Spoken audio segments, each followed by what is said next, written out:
Welcome to live classes. तो हम लोग क्लास 10th ज्योग्राफी चैप्टर 1 देख रहे हैं, जिस चैप्टर का नाम है भारत संसाधन एवं उपयोग।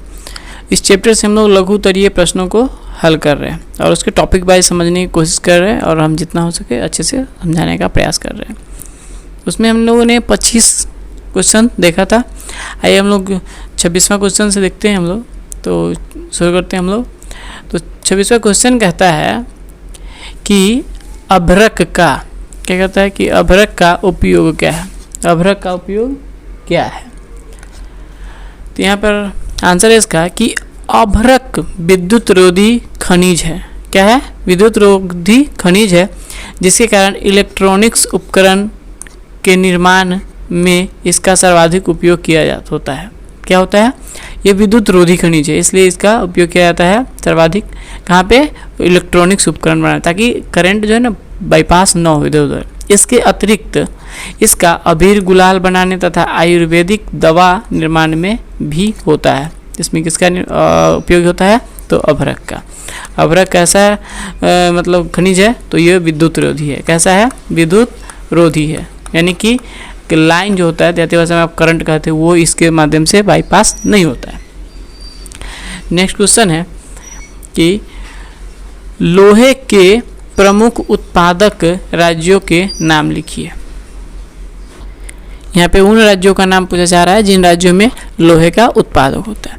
तो इसका प्रमुख जो राज्य है वो कौन सा है? तो आइए यहाँ देखते हैं। कहता है कर्नाटक, छत्तीसगढ़, उड़ीसा, गोंग, झारखंड आदि। ये सब जो है क्या है? लोहे के प्रमुख उत्पादक राज्यों में से एक है। और सारे राज्यों में भी लोहे का उत्पादन होता है, लेकिन यहाँ पे बहुत ज़्यादा तौर पे होते हैं। चलिए नेक्स्ट क्वेश्चन है हमारा, कोयला के 4 प्रकारों के नाम लिखिए। जिसके कोयला के 4 प्रकारों के नाम लिखिए। तो यहाँ पे कोयला के 4 प्रमुख प्रकार हैं जो दिए गए हैं। एंथ्रासाइट, इसमें जो है कार्बन की मात्रा कितनी होती है? 90%। दूसरा हमारा बिटुमिनस, इसमें जो है 70 से 90% तक जो है कार्बन की मात्रा होती है। तीसरा है लिग्नानाइट, ठीक है, एवं पीट। ये लिग्नानाइट है तीसरा हमारा। लिग्नानाइट में जो है कितना होता है? 70 से 30% तक। कितना? 70 से 30%। पीट में कितना होता है? 30% से क्या होता है? कम होता है, 30% से भी कम। ये है इसमें कार्बन की मात्रा। क्या है? कार्बन की मात्रा। इस तरह से सबसे अत्यधिक कार्बन की मात्रा किसमें होती है? एंथ्रासाइट, और ये सबसे उत्तम क्वालिटी का कोयला माना जाता है। नेक्स्ट क्वेश्चन है कि गोंडवाना क्षेत्र के कोयले मुख्यतः किन क्षेत्रों में पाया जाता है? कहते हैं गोंडवाना क्षेत्र। ये पूरे विश्व में 2 क्षेत्रों में बांटा गया है, एक टर्शियरी, एक दूसरा है गोंडवाना। ठीक है, तो गोंडवाना क्षेत्र की बात कर रहा है। कहता है कि इस समूह में 96% कोयले का भंडार शामिल है, जो हमारे देश में मिला है। कितना? कहाँ मिला है? हमारे देश में। इसका निर्माण लगभग 20 करोड़ वर्ष पूर्व हुआ है। 20 करोड़ वर्ष पूर्व हुआ है। यह मुख्यतः 4 नदी घाटियों में पाए जाते हैं। वो कौन कौन से हैं? दामोदर घाटी, सोन घाटी, महानदी घाटी एवं कहता है वर्धा गोदावरी घाटी। इन चारों घाटी में जो है यानी कि गोंडवाना समूह के कोयले हैं, लेकिन ये गोंडवाना समूह के कोयले हमारे देश में इन जगहों पर पाए जाते हैं। ठीक है, और भारत जो देश है वो गोंडवाना समूह क्षेत्र में ही आता है।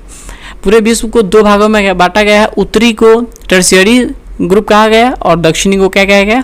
गोंडवाना क्षेत्र कहा गया। तो इस तरह से गोंडवाना क्षेत्र के मतलब जो हमारे यहाँ पड़ते हैं उन जगहों के नाम दिए गए। अगला हमारा क्वेश्चन है कि लौह अयस्क यानी कि लौह अलौह खनिज में अंतर बताइए। लौह एवं अलौह में अंतर बताइए। लौह जिसमें लोहे की मात्रा हो, अलौह जिसमें लोहे की मात्रा न हो। तो हम लोगों ने बहुत इस तरह के चेक किए, जैसे कि किसी चीज़ को हमें टेस्ट करना होता है कि लोहा है या नहीं, तो हम लोग बहुत सारा चुंबक को क्या करते हैं उसमें सटा कर देखते हैं। चुंबक जिसमें चिपक गया उसमें क्या होता है? लोहा होता है। जिसमें नहीं होता उसमें नहीं होता है। कहता है जिसमें नहीं चिपकता है उसमें नहीं होता है। इसमें कहता है पहला हमारा लौह खनिज क्या है? कहता है इसमें लौह का अंश पाया जाता है। किसका अंश? लोहे का, लोहा का। जैसे लौह अयस्क, manganese, chromite, pyrite, tungsten, nickel और कोबाल्ट लौह खनिज के अंतर्गत आते हैं। किसके? लौह खनिज के अंतर्गत आते हैं। इनका उपयोग विभिन्न प्रकार के इस्पात यानी लोहा बनाने में किया जाता है। दूसरा हमारा है अलॉ। क्या है? अलॉ। अलॉ को हम लोग देखते हैं, कहता है कि अलॉ, इसमें लौ अंश नहीं पाया जाता है, लोहे के अंश नहीं पाया जाता है। सोना, चांदी, तांबा, जस्ता, अभ्रक, बॉक्साइट, टीन, मैग्नीशियम आदि इसका उपयोग जेवर, सिक्के, बर्तन, बक्सा, तार आदि बनाने में किया जाता है। तो सोना चांदी ये भी बहुमूल्य होते, बहुत ज़्यादा बहुमूल्य होते हैं ये, और इन सब में चुंबक जो है नहीं चिपकते हैं। इसके सबसे हम लोग देहाती में इसको जो है ना समझने के लिए इसका प्रयोग करते हैं, चुंबक का। नेक्स्ट क्वेश्चन है हमारा कि छोटा नागपुर, कहता है कि छोटा नागपुर खनिज पेटी का क्या महत्व है। छोटा नागपुर क्या है? एक पठार है। छोटा नागपुर क्या है? एक पठार है। तो खनिज पहाड़ों में भी पाए जाते हैं, लेकिन अभी हम लोग उतने ही उन्नत हुए हैं कि पठारों में खुदाई कर सकते हैं। अभी वो हम लोग संभाव्य संसाधन के तौर पे उसे क्या करते हैं, मानते हैं। और आने वाले समय में जब हम उतने विकसित हो जाएंगे तो हम पहाड़ों से भी खनिजों को निकालना प्रारंभ करेंगे, लेकिन अभी पहाड़ों से नहीं, पठारों से खनिज हम लोग प्राप्त करते हैं। यह खनिज पेटी मुख्यतः नीस तथा ग्रेनाइट शैलों से युक्त है। किससे? नीस तथा ग्रेनाइट से। अतः यह देश का सबसे समृद्ध क्षेत्र है, देश का सबसे समृद्ध। यहाँ कोयला, अभ्रक, लौह, यूरेनियम आदि मिलता है। यूरेनियम ये बहुत ही इम्पोर्टेंट है। क्या है? बहुत ही इम्पोर्टेंट है। और यूरेनियम का प्रयोग परमाणु ऊर्जा क्षेत्र में किया जाता है सबसे अधिक। इस पेटी के अंतर्गत झारखंड, उड़ीसा, पश्चिम बंगाल शामिल है। कौन? तीन राज्य है जिसमें कौन सा है? झारखंड, उड़ीसा, पश्चिम बंगाल शामिल है। और यूरेनियम का उपयोग जो है कहाँ किया जाता है? तो परमाणु ऊर्जा में। नेक्स्ट लोग कहते हैं, नेक्स्ट क्वेश्चन है कि बॉक्साइट किस तरह उपयोगी खनिज है, इसकी प्राप्ति किन चट्टानों से होती है? किन चट्टानों से होती है? झारखंड के किन जिलों में इसकी विकसित खाने हैं? तो बॉक्साइट से अल्मुनियम निकाला जाता है। क्या निकाला जाता है? अल्मुनियम निकाला, जिसका उपयोग वायुयान बनाने, बिजली के तार बनाने, बर्तन में किया जाता है। इसका उपयोग सीमेंट बनाने में और खनिज तेल साफ करने में भी किया जाने लगा है। बॉक्साइट की प्राप्ति लैटेराइट चट्टान से होती है। किससे होती है? लैटेराइट चट्टान से। बॉक्साइट का बड़ा भंडार झारखंड के पलामू, कहाँ पे? पलामू में है। झारखंड के पलामू में जो जगह है पलामू। और कहता है लोहरदंगा, किसमें? लोहरदंगा जिले में पाया जाता है। कहता है कि यहाँ से यानी कि निकाल कर रेल मार्ग द्वारा कहता है मूड़ी पहुंचाया जाता है। यहाँ की खाने विकसित है। भारत बॉक्साइट का निर्यात यानी कि बेचता है। भारत किसे? भारत निर्यात करता है जापान, ब्रिटेन और जर्मनी को करता है। तो अगर पूछा जाए कि भारत बॉक्साइट निर्यात किस किस देशों को करता है, तो जापान, ब्रिटेन और जर्मनी को करता है। नेक्स्ट क्वेश्चन है कि भारत में कोयला उत्खनन कब प्रारंभ हुआ, यानी कि कोयला का खनन कब प्रारंभ हुआ?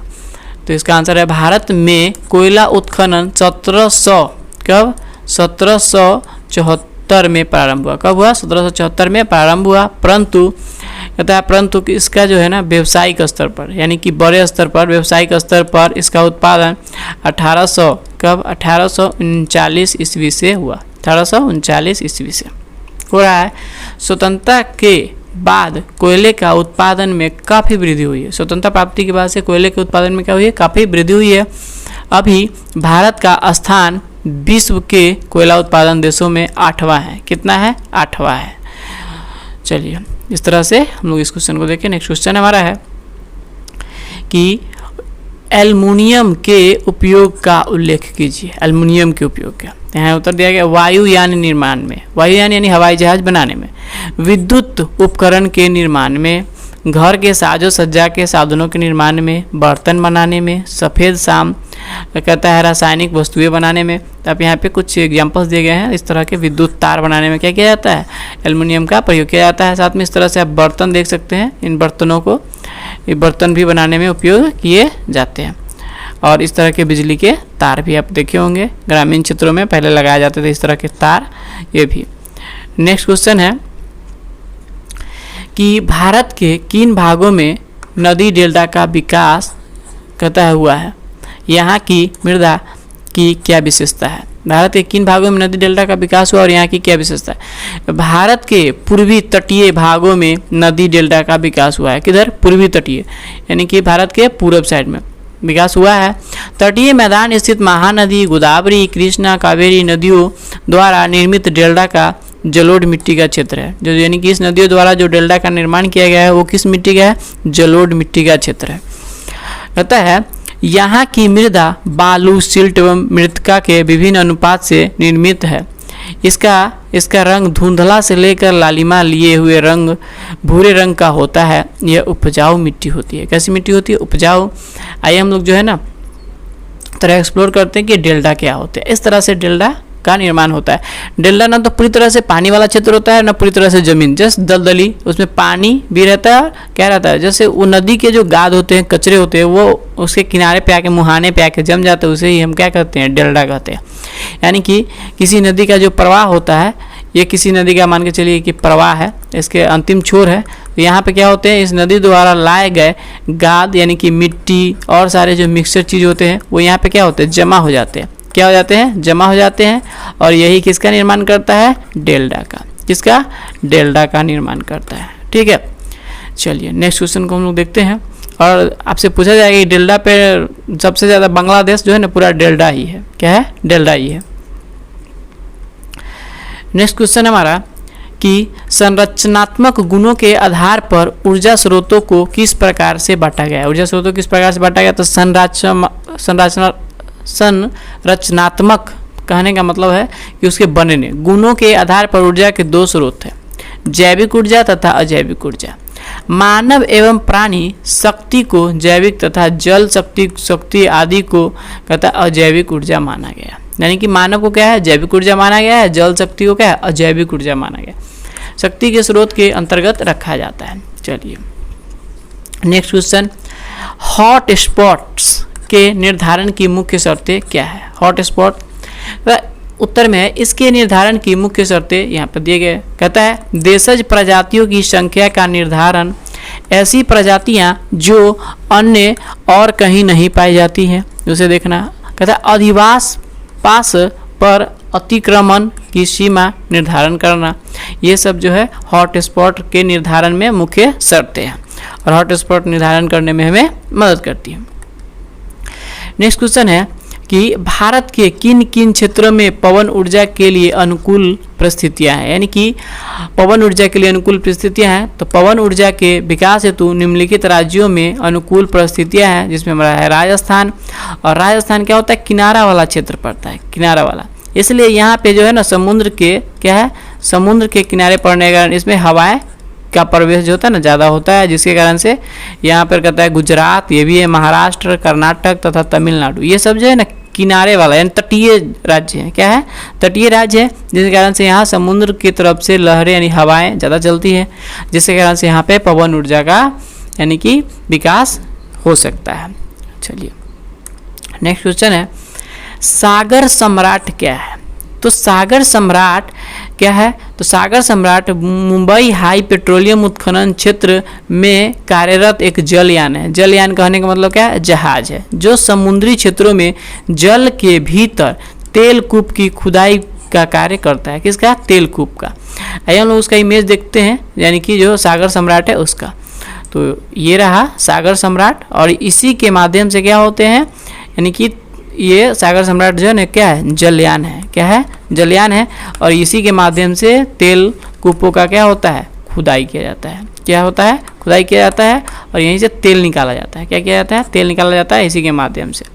चलिए तो समझ गया सागर सम्राट क्या है? इसी का नाम क्या है? सागर सम्राट है। सागर सम्राट।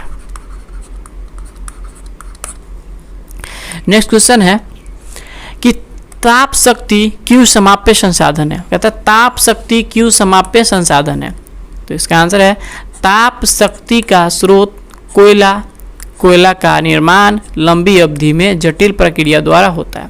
कहता है ताप शक्ति क्यों समाप्य संसाधन है? तो इस ताप शक्ति को प्राप्त करने के लिए कोयला का उपयोग किया जाता है और कोयला को बनने में बहुत ज़्यादा समय लगता है और ये जटिल प्रक्रिया है, जिससे कहता है जिसमें लाखों करोड़ों वर्ष लग जाते हैं, किंतु कोयले का उपयोग तेजी से हो रहा है। क्या हो रहा है? कोयला का उपयोग तेजी से हो रहा है, लेकिन इसे बनने में बहुत समय लगते हैं। इनका भंडारण सीमित है, अतः ताप शक्ति समाप्य संसाधन है। क्या है? समाप्य संसाधन है, ये समाप्त हो सकते हैं, तो हमें इसे जितना आवश्यकता हो उतना ही उपयोग करने की आवश्यकता है। नेक्स्ट क्वेश्चन है कि निम्नलिखित, कहता है निम्नलिखित नदी घाटी परियोजनाओं किन किन राज्यों में अवस्थित है। यहाँ पे कुछ परियोजना दी है, जैसे उससे पूछा गया हीराकुंड, तुंगभद्रा एवं रिहंद, ये परियोजना किन किन राज्यों में अवस्थित है। तो इसका जो है पहला हीराकुंड, तो ये कहाँ है, किस राज्य में? उड़ीसा में, ये है हीराकुंड। क्या है? हीराकुंड, यहाँ पे आप इमेज में देख सकते हैं। नेक्स्ट है तुंगभद्रा, तो ये किस राज्य में? आंध्र प्रदेश में, ये है तुंगभद्रा। ठीक है, ये इमेज दिया गया है तुंगभद्रा का। नेक्स्ट है हमारा रिहंद, तो ये कहाँ है? उत्तर प्रदेश में, ये है रिहंद। क्या है? रिहंद। यहाँ पे आप देख सकते हैं, इनके इमेज भी यहाँ पे लगाए गए हैं, आप देख सकते हैं, ये इमेज रहे। ठीक है, ये हीराकुंड, रिहंद, तुंगभद्रा, ये रहे। ये जो है ना बांध है, जिसके कारण से बहुउद्देशीय परियोजना का विकास हुआ। हम लोग नेक्स्ट क्वेश्चन देखते हैं कि क्वेश्चन कहता है कि वन जीवों के ह्रास में प्रदूषण जनित समस्याओं पर अपना विचार स्पष्ट कीजिए। प्रदूषण का क्या महत्व है जिसके कारण से वन के जीवों का ह्रास हुआ है। तो कहता है कि बढ़ते प्रदूषण ने भी वन्य जीवों के ह्रास में अपनी भूमिका निभाई है। क्या हुई है? अपनी भूमिका निभाई है। परावैंगनिक किरणों, अम्ल वर्षा, हरित गृह प्रभाव द्वारा, कहता है वन्य जीवों एवं वनों को नुकसान पहुंचाया है। क्या हुआ है? वनों को नुकसान पहुंचाया। इसके अलावे वायु, जल, मृदा प्रदूषण ने भी वन एवं वन जीवों के जीवन को गंभीर संकट में डाल दिया है। इसलिए वन एवं वन्य जीवों की संख्या धीरे धीरे क्या हो रही है? घटते जा रही है। तो यहाँ पे एक एग्जाम्पल दे रहे हैं, जैसे जल कैसे वन्य जीवों के लिए खतरनाक हो रहा है। तो जल में, जैसे जल के माध्यम से जो बाढ़ आते हैं, क्या आते हैं? बाढ़ में आप देखते होंगे कि बाढ़ के कारण बहुत सारे जीव जंतुओं का क्या हो जाता है? मृत्यु हो जाता है। इस तरह से उनमें क्या हो रही है? कमी आ रही है। नेक्स्ट है भाखड़ा नांगल परियोजना का क्या महत्व है। भाखड़ा नांगल एक परियोजना है, ठीक है, तो यह विश्व के सर्वोच्च, क्या है? विश्व के सर्वोच्च बांधों में से एक है। क्या है? विश्व के सर्वोच्च बांधों में से एक है। इस पर 4 शक्ति गृह बनाए गए। यह एक भाखड़ा नांगल 2 गंगवाल में और 1 कोटला में स्थापित है। यह 7 लाख किलोवाट विद्युत उत्पादन करता है। कितना? 7 लाख किलो। यह पंजाब, हरियाणा, हिमाचल प्रदेश इत्यादि राज्यों में कृषि एवं उद्योगों में क्रांतिकारी परिवर्तन ला दिया है। ठीक है, ये भाखड़ा नांगल परियोजना से 3 राज्यों को महत्वपूर्ण क्या हुए हैं? योगदान मिले हैं, बहुत ही ज़्यादा। नेक्स्ट क्वेश्चन है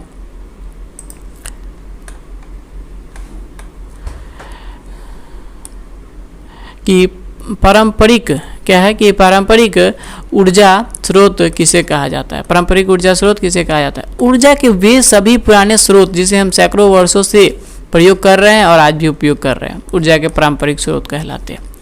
जैसे कोयला, पेट्रोलियम तथा प्राकृतिक गैस, इसे जीवाश्म ईंधन के नाम से भी जाना जाता है तथा ये समाप्य संसाधन है। कैसा है? समाप्य संसाधन, ये समाप्त तो हो सकते हैं, तो हमें वैसे संसाधन की खोज करने की आवश्यकता है जो असमाप्य हो।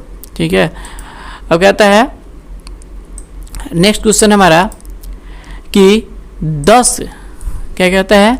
10 लुप्त होने वाले पशु पक्षियों के नाम बताइए जो लुप्त होने वाले हैं। जिसमें हो गया गिद्ध बहुत कम जगहों पे अब पाए जाते हैं। गिरसी, धूसर बगुला, पर्वतीय बटेर, हरा सागर। ठीक है, यहाँ पे हरा सारस होगा। क्या होगा? सारस। नेक्स्ट है कछुआ, लाल पांडा, भारतीय कुरंग सारंग, श्वेत सारस और कृष्ण सारस। ये सब क्या है? अब समाप्त होने के कगार पर है। नेक्स्ट क्वेश्चन हमारा है कि यहाँ पे क्वेश्चन को जो है ना कलर होने में थोड़ा सा मिसिंग हो गया है, तो कोई बात नहीं है। चलिए हम लोग क्वेश्चन देखते हैं।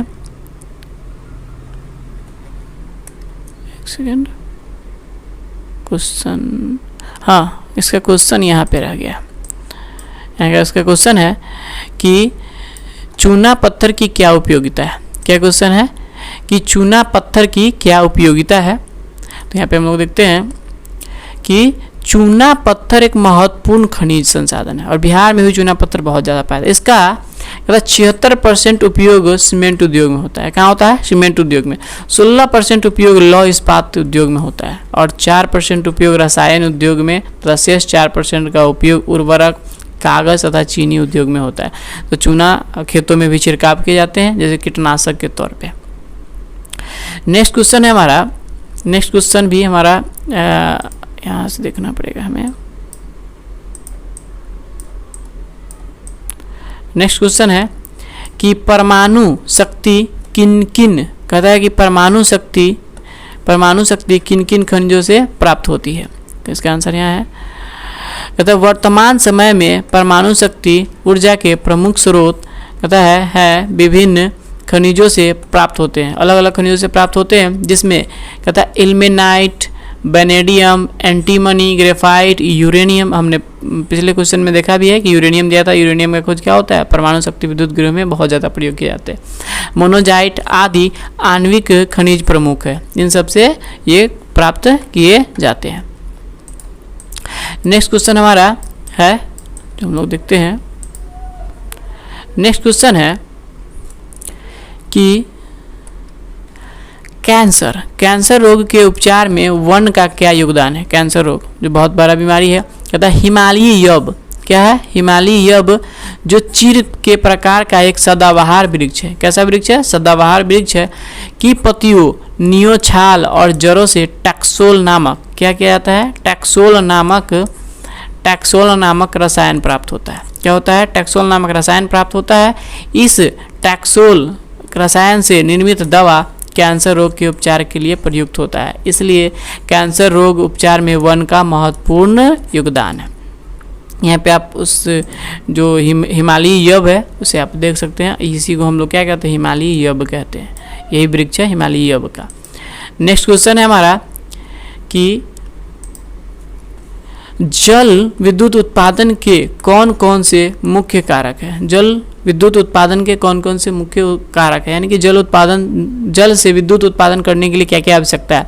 तो जल विद्युत उत्पादन के लिए प्रमुख कारक निम्न है। कहता लगातार बहती हुई जल धारा, यानी कि जहाँ पे हमेशा क्या हो, 12 मासी आप कह सकते हैं, यानी 365 दिन वहाँ पे क्या हो, पानी चले उस नदी में, उस जगह पे इसको लगाया जा सकता है। नदी मार्ग में तीव्र ढाल, नदी मार्ग में क्या हो, तीव्र ढलान हो, ज़्यादा से ज़्यादा पानी का बहाव तेज हो। जल की धारा में तेज गति। प्राकृतिक जल प्रपात, क्या हो, प्राकृतिक जल प्रपात हो। कहता है सघन औद्योगिक एवं व्यापारिक केंद्र उसके आसपास में ही हो, जिससे क्या हो, उससे फायदा हो सकते हैं। फिर कहता है कि पर्याप्त पूंजी निवेश, परिवहन के साधन, प्राविधिक ज्ञान एवं अमर ऊर्जा स्रोतों का अभाव, इस तरह से हम इसके फायदे ले सकते हैं। नेक्स्ट हमारा और ये लास्ट क्वेश्चन है, कहता है कि भारत की सबसे बड़ी नदी घाटी परियोजना कौन सी है, यह किस नदी पर है और इससे किस क्षेत्र को आर्थिक विकास हुआ है। तो जो घाटी परियोजना जिस जगह के पास होता है सबसे ज़्यादा विकास वही उसी क्षेत्र का हो पाता है। कहता है भारत की सबसे बड़ी नदी घाटी परियोजना भाखरा नांगल परियोजना है। कौन सा है, भाखरा नांगल परियोजना। यह सतलज नदी पर बनाई गई है। किस नदी पर बनाई गई है, सतलज नदी पर। इस परियोजना से पंजाब, हरियाणा, दिल्ली, उत्तराखंड, उत्तर प्रदेश, हिमाचल प्रदेश, राजस्थान और जम्मू कश्मीर के राज्यों को लाभ मिला है, यानी कि उत्तर साइड के जितने भी राज्य हैं उसे आप कह सकते हैं। इससे कृषि और उद्योगों में क्रांतिकारी परिवर्तन आए हैं। इनसे यहाँ से क्या हुए हैं, क्रांतिकारी परिवर्तन आए हैं। इस परियोजना से 15 लाख हेक्टेयर भूमि की सिंचाई कर देश में हरित क्रांति लाने में मदद मिली। तो हरित क्रांति कब आया था, 1960 ईस्वी में। कब आया था, 1960 ईस्वी में। तो इसी कहता है कि भाखरा नांगल परियोजना के हेल्प से क्या हुए थे, ये हरित क्रांति लाने में बहुत ज़्यादा योगदान हुआ था। जल विद्युत उत्पादन और साथ में यहाँ से बिजली उत्पादन अच्छे तरह से होते हैं। कहता है उत्पादन के द्वारा उन राज्यों में लघु एवं कुटीर उद्योग का जाल बिछ गया है। उद्योग तो है ही, साथ में वहाँ पे कृषि के कार्य भी और बहुत अच्छे होते हैं। इस तरह से हमारा आज का क्लास एंड होता है। नेक्स्ट चैप्टर 1 से 25 क्वेश्चन और बने हुए हैं, तो 25 क्वेश्चन और हम लोग नेक्स्ट वीडियो में देखेंगे। हाँ, आप लोग वीडियो को अच्छे से पूरा देखा कीजिए और हो सके तो आप नोट तैयार करें, और हम जल्द ही आपको एक लिंक देंगे अपने बायो में, जहाँ से आप क्या करेंगे, PDF भी डाउनलोड कर सकते हैं इन सारे टॉपिक्स का। Thanks for watching.